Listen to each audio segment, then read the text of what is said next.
da manhã de hoje, né, que é um simpósio denominado Acadêmico Adalberto Moraes Studart, que tratará sobre situações paralelas à doença Covid. Para que isso aconteça, eu vou compor a mesa e será presidida pelo acadêmico e ex-presidente da nossa academia, Djaci Gugel de Figueiredo, professor e acadêmico Djaci, é membro titular e ex-presidente da Academia Cearense de Medicina, onde ocupa a cadeira número 12. É membro honorário da Academia Nacional de Medicina, professor fundador da neurocirurgia na Faculdade de Medicina da Universidade Federal do Ceará, fundador do Serviço de Neurocirurgia do Hospital Geral de Fortaleza, ex-presidente da Sociedade Brasileira de Neurocirurgia e, para a minha honra, se ele permitir, meu grande amigo, a quem eu tenho muita admiração. Eu tenho nele, assim, quase que uma paternidade, que o Daniel não tenha ciúme.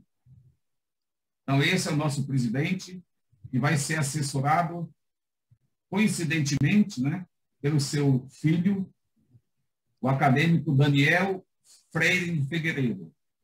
O acadêmico Daniel Figueiredo é membro titular da Academia Cearense de Medicina, onde ocupa a cadeira número 37, tem residência médica em Medicina Clínica Neurocirurgia, na clínica do Dr. Paulo Niemeyer, é mestre em Neurocirurgia pela Escola Paulista de Medicina, ex-presidente da Sociedade Cearense e da Sociedade Nordestina de Neurocirurgia e membro titular da Sociedade Brasileira de Neurocirurgia. Assim sendo, eu passo a palavra ao professor e acadêmico Djaci Figueiredo para que ele conduza a sequência da mesa. Por favor. Obrigado, vice-presidente da nossa academia, Janete Sampaio.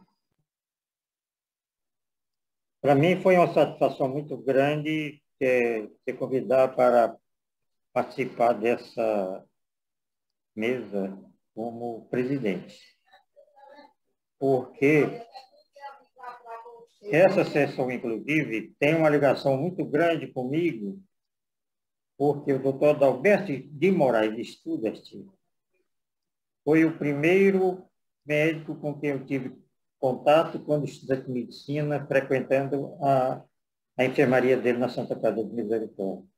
Era um grande clínico, pai do Adalberto Studart Filho, que foi o meu grande companheiro aqui na jornada neurológica, porque foi o primeiro neurologista puro que veio para o Ceará, com formação neurológica pura, de Diolindo Couto, de maneira que, para mim, foi uma satisfação essa participação nessa mesa, e eu acho que a academia foi uma grande iniciativa de escolher esse tema da Covid, que não poderia ser outro por causa do que ela é de atual.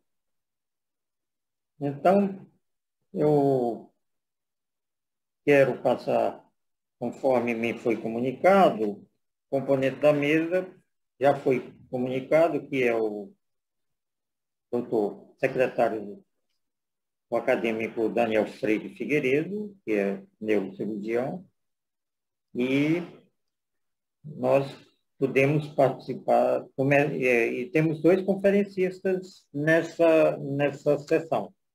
Uma conferência sobre o tema geral, as situações paralelas à doença, e o primeiro conferencista é o Dr. Abelardo Garcia de Menezes, da Bahia. Dr. Abelardo Garcia é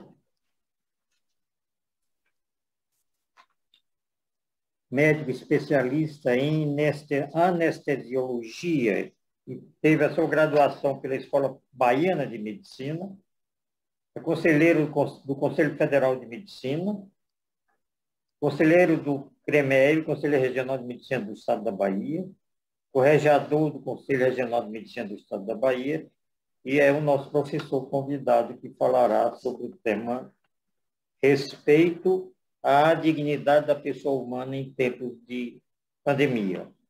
O segundo conferencista dessa sessão é o doutor Felipe Bastos Gugel Silva. Doutor Felipe Bastos, ele tem estágio no Departamento de Aeronáutica e Astronauta do MIT, que é o Massachusetts Institute of Technology, é engenheiro aeronáutico pelo Instituto Tecnológico da Aeronáutica, é mestre em engenharia financeira pela Cornell University, PhD em finanças e economia pela Cornell University e professor e pesquisador da University of Missouri, nos Estados Unidos. Então, em primeiro lugar, eu chamo o primeiro conferencista dessa sessão, que é o doutor Abelardo Garcia de Menezes. Bom dia a todos. É uma honra muito grande estar participando desse evento. Tenho assistido e estou verdadeiramente impressionado com a qualidade do que eu tenho ouvido ontem à noite e hoje pela manhã, né? Eu gostaria de iniciar, então, além de cumprimentar aos senhores acadêmicos, às senhoras acadêmicas e a todos que estão nos assistindo, cumprimentar especialmente o acadêmico Janedson Bezerra, né, que é o coordenador deste evento e com quem eu tive alguns contatos, ao acadêmico Vladimir Távora, né, cumprimentar o acadêmico de Jaci Figueiredo, que está aqui na nossa mesa virtual, ao doutor Felipe Bastos Gurgel Silva, meu companheiro de bancada nessa manhã, nesse finalzinho de manhã, e não deixar de cumprimentar, obviamente, o doutor Ivan Moura Fé, ex-presidente do Conselho Federal de Medicina, ex-presidente do Conselho Regional de Medicina do Ceará, é uma pessoa que eu tenho uma grande estima. Ele foi quem assinou o Código de Ética Médica de 1988, quando estava na presidência do CFM, o código que revolucionou as relações entre os médicos e seus pacientes, não é? No vácuo, naquele momento, da restauração da democracia em nosso país. E, por último, mas não nessa mesma ordem, eu gostaria de agradecer a minha amiga querida, colega de especialidade, a doutora Sara Lúcia Cavalcante, também acadêmica desse Soldalício, por ter me indicado, e eu espero, sinceramente, não decepcionar a minha querida amiga Sara Cavalcante nessa nossa apresentação. Eu gostaria, então, de saudar o Soldalício, né? Gostaria até de lembrar, né, para mim mesmo, que não faço parte de academia, que esse termo soldalício vem muito a calhar pelo convite feito pela doutora Sara, uma vez que soldalício tem, entre os seus inúmeros significados, companheirismo, amizade, irmandade, camaradagem, coleguismo, e isso, sem dúvida alguma, contribuiu sobremaneira para que a doutora Sara tivesse me indicado para essa conversa com os senhores. Feitos esses cumprimentos, eu vou, né, pedir licença para projetar ou compartilhar, melhor dizendo, a nossa tela, né? Nesse momento, vamos compartilhar a tela, está aqui. Muito bem. Então, a minha apresentação já foi feita pelo doutor... Desculpe, nós estamos tendo sobreposição de vozes.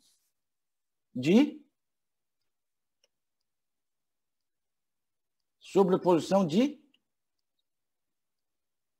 Eu não ouvi. Desculpe. Então, está aqui, né, a nossa apresentação já foi feita pelo acadêmico de Jaci Figueiredo. Eu gostaria de, inicialmente, me solidarizar e parabenizar a Academia Cearense de Medicina por ter trazido esse tema nesse momento tão importante.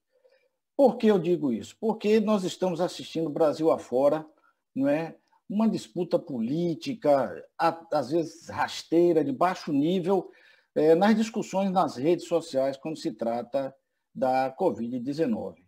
Esse tipo de debate, esse tipo de evento precisa ser mais pulverizado em nosso país, pelos diversos estados e municípios, porque nós não podemos mais conviver com Fla-Flu, ou Ceará, Fortaleza, ou Bahia e Vitória, que está se transformando a discussão de uma doença tão grave que tem levado tantos prejuízos à humanidade. Então, mais uma vez, ratifico a importância desse evento, a importância dos temas que estão sendo aqui debatidos.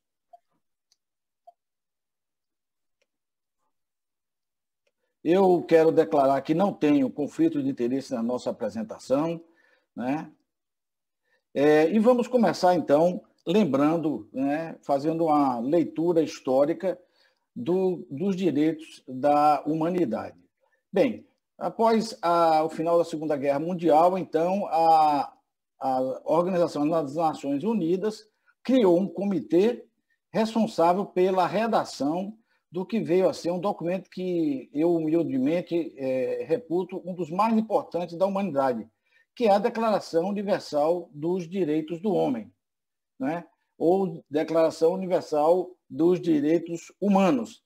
Esse documento traz uma série de conceitos bastante interessantes e que eu penso que podemos até, num determinado momento, né, discutir mais detalhadamente. Mas, enfim, nós estamos vivendo uma situação no mundo hoje em que a discussão e o conhecimento, o aprimoramento do conhecimento da Declaração Universal dos Direitos Humanos se faz necessária, sim.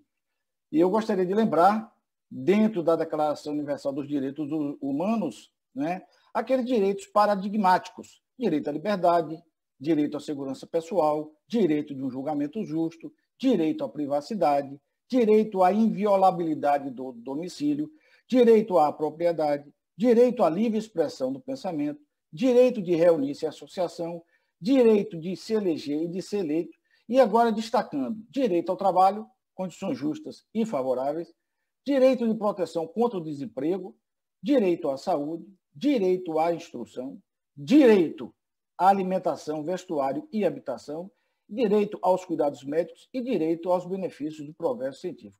Veja bem, o que eu destaco aqui em negrito à direita é exatamente o que está mais focado no momento atual em que vive a humanidade, quando, por necessidades epidemiológicas, há necessidade de restrição,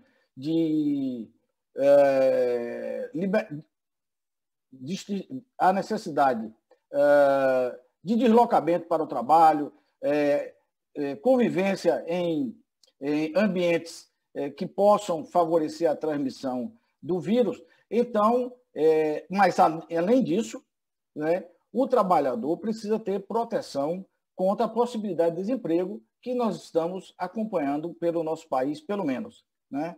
Então, direito à saúde, obviamente, é um momento de uma crise sanitária jamais vista no mundo, né? O direito à instrução, nós estamos vendo uma discussão muito forte de aulas virtuais, né? A dificuldade de acesso aos alunos das escolas públicas, principalmente, né? E a discussão agora, pelo menos aqui na Bahia, está muito acirrada de retornar ou não às aulas presenciais, né?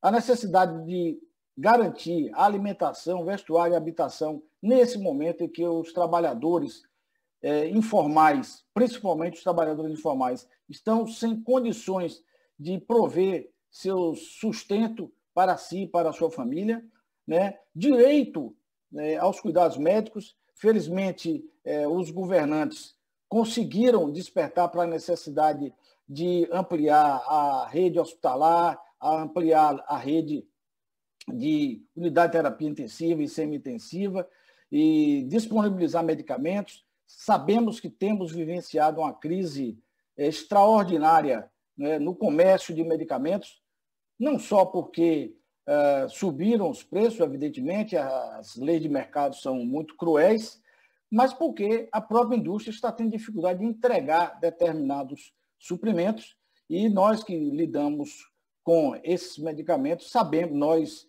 que estamos em UTI, centro cirúrgico, sabemos das dificuldades que os médicos e os pacientes estão vivendo nesse momento. E o direito aos benefícios do progresso científico, tudo que foi dito na mesa anterior com relação às vacinas e a possibilidade de novas vacinas, novos estudos de medicamentos que possam contribuir na condução dos casos sempre enigmáticos. Eu, humildemente, tenho dito que essa doença é uma doença enigmática. Não é? Ela, quando nós estamos nos preparando para focar num determinado tratamento ou numa determinada agressão ao organismo humano, vem uma novidade. Eu não sei, quiçá, que ao encerrar esse evento, hoje à tarde, nós não nos deparemos com novas informações de novas agressões. Né? Essa doença que começou como uma doença estritamente respiratória, já passou por várias fases e hoje uma das preocupações que está assolando é justamente os fenômenos tromboembólicos. Bem, e a nossa Constituição de 1988, tão cantada e decantada pela nossa geração, né? A Constituição Cidadã do multipresidente Ulisses Guimarães, né, que a chamou de Constituição Cidadã, ela traz para o cenário brasileiro a figura do sujeito da história, que somos nós, os brasileiros, os seres humanos. Ela nos traz, então, um progresso extraordinário na justiça social, né, combatendo as repressões, as opressões, os preconceitos, as desigualdades sociais, a degradação ambiental e humana, o desrespeito ao trabalhador e à criança e uma forte tendência, uma forte legislação e regramento na promoção da vida e da dignidade da pessoa humana. Então, a dignidade da pessoa humana está consolidada na Constituição Federal de 88, né, no seu preâmbulo, né, quando trata da inviolabilidade à liberdade, no artigo 1º com os fundamentos, e ainda no artigo 3º, quando trata da dignidade da pessoa humana, mais uma vez. E no artigo 5º, quando trata da inviolabilidade do direito à vida, à liberdade, à segurança e à igualdade. Então, nós temos no texto constitucional, no artigo 1º, destacando inciso 2 e inciso 3, que falam justamente da cidadania, o direito à cidadania e a dignidade da pessoa humana. Né? Bem, o Brasil, além da sua Constituição construída nos anos 80, é signatário de tratados internacionais de direitos humanos e não faz nenhuma reserva dentro da Constituição Federal a qualquer desses instrumentos jurídicos, seja o Pacto Internacional dos Direitos Civis e Políticos, o Pacto Internacional dos Direitos Econômicos, Sociais e Culturais, a Convenção contra a Tortura e outros tratamentos ou penas cruéis, desumanos ou degradantes, e a Convenção Americana sobre os Direitos Humanos. Vamos tratar, então, agora a saúde como direito da humanidade, o direito à própria dignidade da pessoa humana. Está lá na definição, né, da Organização Mundial de Saúde, subejamente conhecido. Saúde é o estado de completo bem-estar físico, mental, espiritual e social do ser humano, e não apenas a ausência de afecções e doenças. E a Declaração Universal dos Direitos Humanos, em seu artigo 25, está lá, muito claramente, os direitos da pessoa humana, né? Que ele tenha um nível de vida suficiente para prover recursos para assegurar a sua família, saúde e bem-estar, alimentação, vestuário, alojamento, assistência médica, né?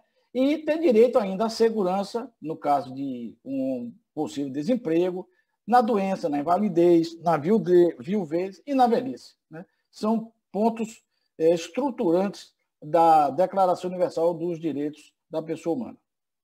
E a nossa Constituição estabelece lá em seu artigo 196, né, tão lembrado por todos que atuam na área da saúde, com a célebre frase: a saúde é direito de todos e dever do Estado. E, para isso, é preciso que haja recursos suficientes para garantir o acesso universal e igualitário, né, para promoção, proteção e recuperação da saúde.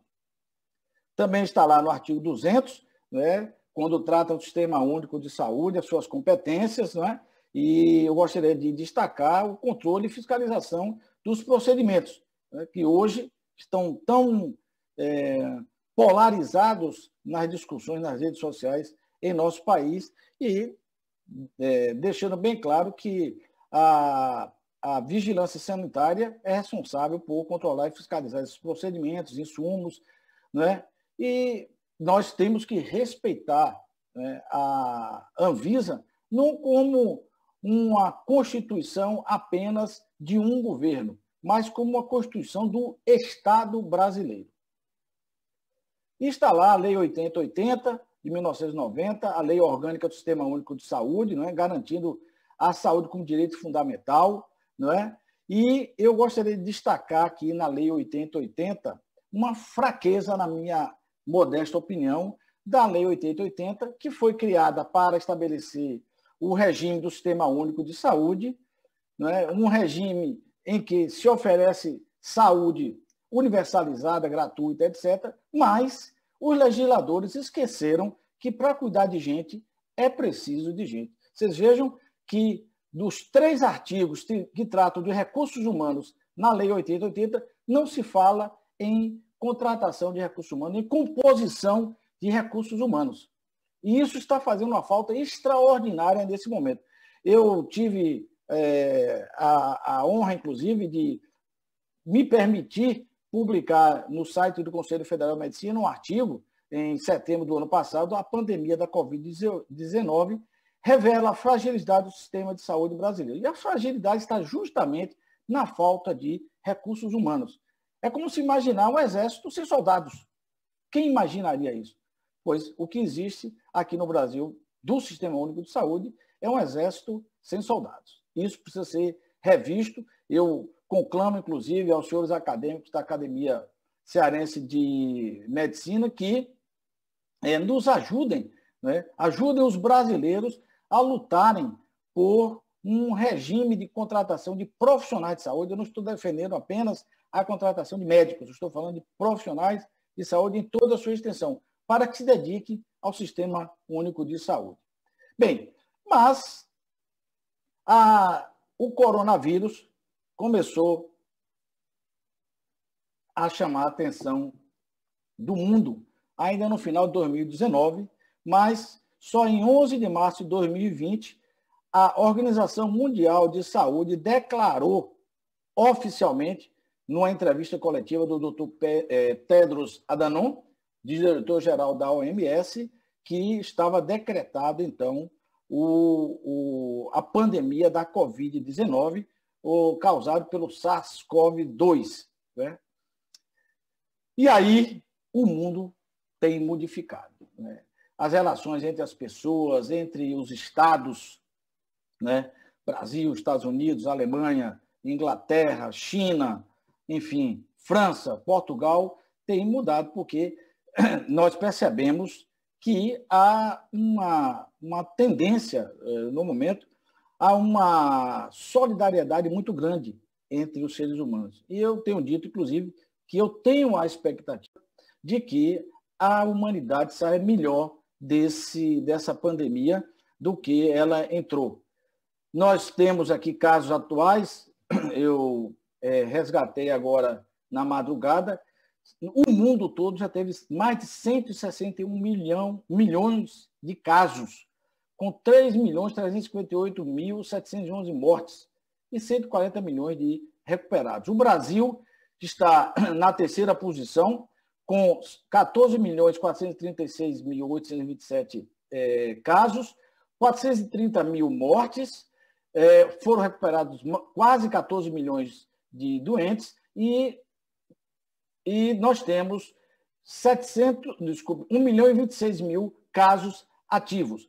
Mas, além desses dados assustadores e que têm deixado as pessoas muito assustadas, e é natural, né? Os noticiários só falam das mortes, mas eu acho que é preciso também, vocês vejam nesse outro quadro, a posição dos Estados Unidos e, em segundo lugar, a posição do Brasil. Mas eu gostaria mesmo de mostrar esse outro quadro, onde faz a relação de mortes por milhão de habitantes, que é natural. Uma pandemia atingindo toda a população, é interessante, epidemiologicamente, inclusive, que se tem esses dados. Nesse caso aí, o Brasil passa a ficar na 8ª posição, com 430 mil mortes, com a população de 212 milhões de habitantes, né? Então, o Brasil está numa posição, não vou dizer confortável, mas numa posição menos dramática, né? São 2.025 mortes por milhão de habitantes.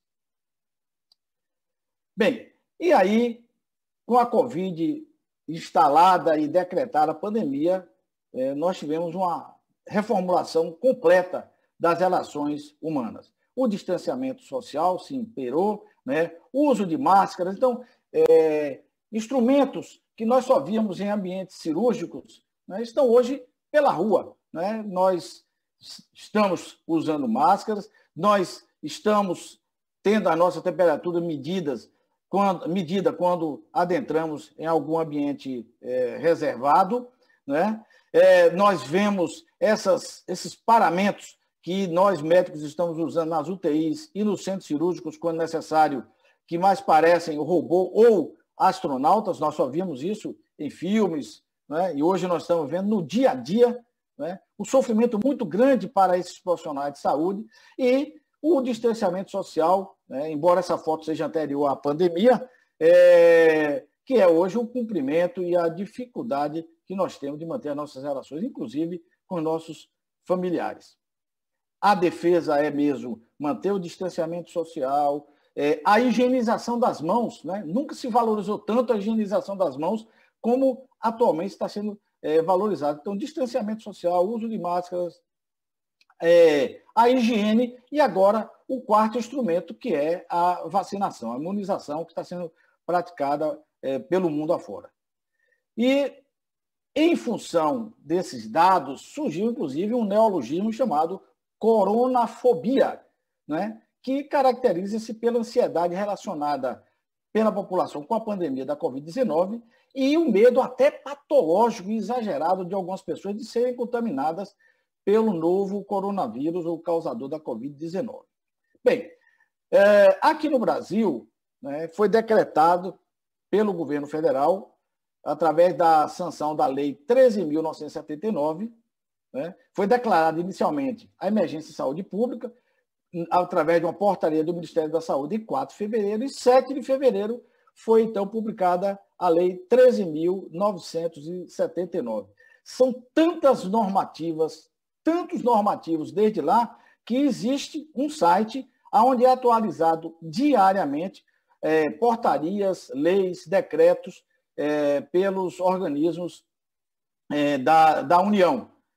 Inclusive, a última legislação que trata do afastamento das gestantes já está disponível nesse site.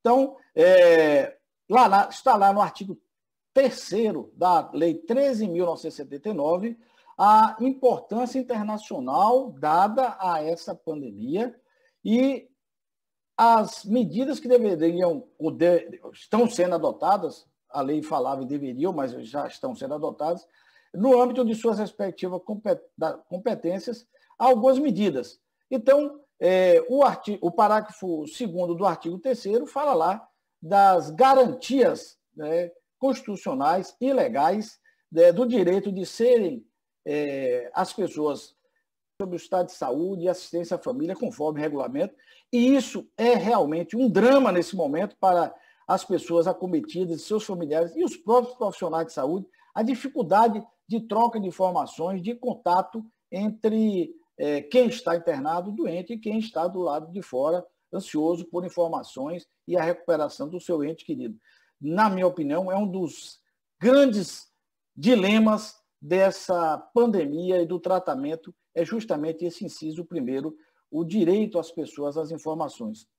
O direito de receber tratamento gratuito, o Sistema Único de Saúde está assegurando esse tratamento, e o pleno respeito à dignidade de seus direitos humanos e às liberdades fundamentais das pessoas. Então, essa lei, embora ela seja muito pontual, ela não derrogou a Constituição Federal. E aqui está a pirâmide normativa de Hans Kelsen para demonstrar que esta lei, 13.979, está abaixo da Constituição Federal e de suas respectivas emendas. Então, não derrogou os direitos garantidos na Constituição Federal. O Código de Ética Médica, gostaria de destacar, né?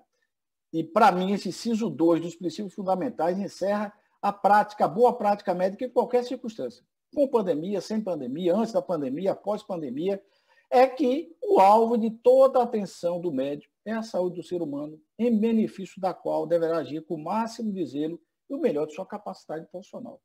Acho que nenhum de nós que está aqui assistindo tem dúvida de que esse inciso 2, e eu tomo até o direito de chamar a atenção do doutor Ivan Moura Fé, eu já estou concluindo, de que realmente isso é fundamental na prática médica. Essas fotos aqui exprimem o que está acontecendo hoje, embora essas fotos sejam anteriores à pandemia, elas fazem parte de uma exposição da empresa farmacêutica Eurofarma, em São Paulo. É um painel extraordinário na frente, onde está demonstrado em todas essas fotos o devido acolhimento que os médicos devem dar a seus pacientes nesse momento. E eu encerro com essa frase, que não é minha, obviamente está entre aspas e em itálico. Se empobrecermos a ética, deixando-a para o campo dos mandamentos dos códigos, se admitirmos o direito tão somente como um conjunto de leis de um Estado, toda essa discussão não tem sentido, pois retira a ética de seu papel de expressão volativo do crescimento humano e coloca o direito como mero conjunto de procedimentos rituais sintáticos. Essa frase é do professor Roberto Ramos de Aguiar, em Ética e Direitos Humanos, publicado pelo Conselho Federal de Medicina em sua obra Desafios Éticos. Eu agradeço, então, a oportunidade, deixo aqui os meus contatos e, mais uma vez, eu agradeço a honra de estar participando.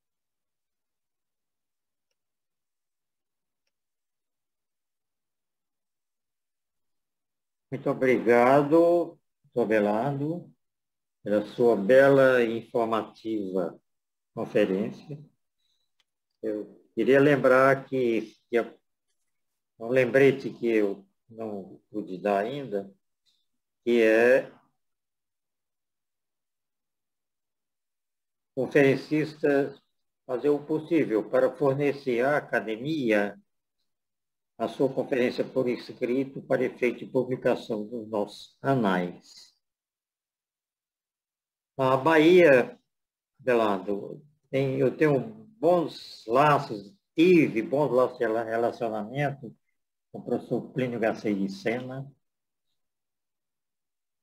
Catedrático da nossa faculdade. Exatamente, era um grande amigo meu, infelizmente está noutra dimensão. E também com o neurocirurgião Agenor Araújo. Meu amigo pessoal.